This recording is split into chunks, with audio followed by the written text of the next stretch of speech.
Au départ, c'était Bruno René qui a été le créateur de cette carrosserie avec notre directeur et c'est lui qui m'a fait un passage de main il y a maintenant 1 an et demi avant d'être l'as des réseaux.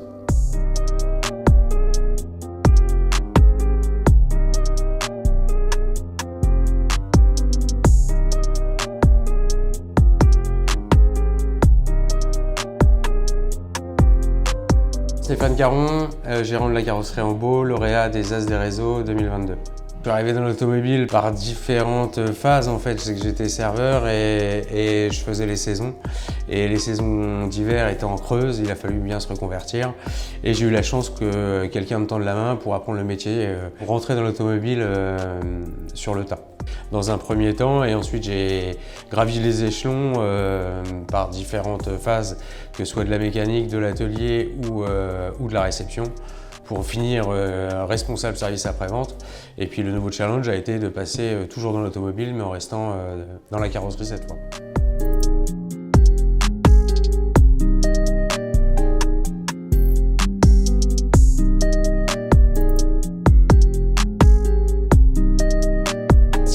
Le plus, c'est de voir un travail abouti, c'est-à-dire d'avoir un véhicule en mauvais état et de voir le client récupérer son véhicule comme s'il n'avait eu aucun dommage. Je retrouve vraiment les choses qui me plaisent, c'est-à-dire faire toujours plaisir aux clients et être au service des consommateurs.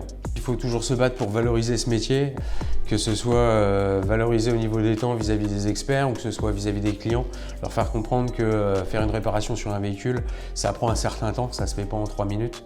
Ça se saurait sinon, dans notre domaine, un véhicule qui rentre dans l'atelier ressort rarement le soir même. Ce qui serait pas mal, ce serait qu'il y ait des experts qui fassent un petit peu plus d'ateliers pour comprendre notre métier, voir pourquoi on passe autant de temps et qu'on demande autant de temps pour déposer et démonter un élément sur un véhicule.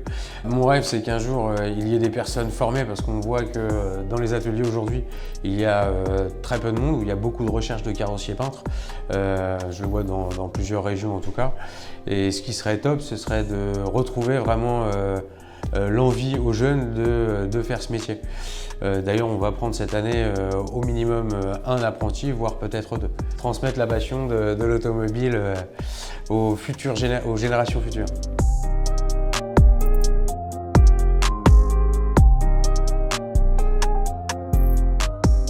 La chose que j'ai compris avec l'As des réseaux, c'est que ça a apporté un peu plus de visibilité de la carrosserie, une mise en valeur via Choc en tout cas, avec les petits reportages qui sont faits, qui sont même très sympas.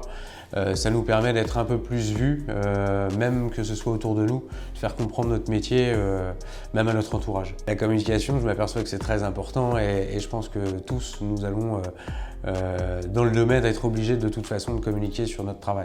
Les objectifs vont être surtout axés sur la formation des carrossiers qui sont déjà en place, des carrossiers à venir, mais surtout ceux qui sont en place, parce qu'ils ont besoin de se remettre à niveau, d'être accompagnés sur l'électrique pour ceux qui n'ont pas fait de formation dessus. Content d'avoir été élu l'As des réseaux pour l'année 2022 en tout cas, et grâce surtout à Monsieur René qui a fait en sorte que cette carrosserie soit éligible à ce trophée.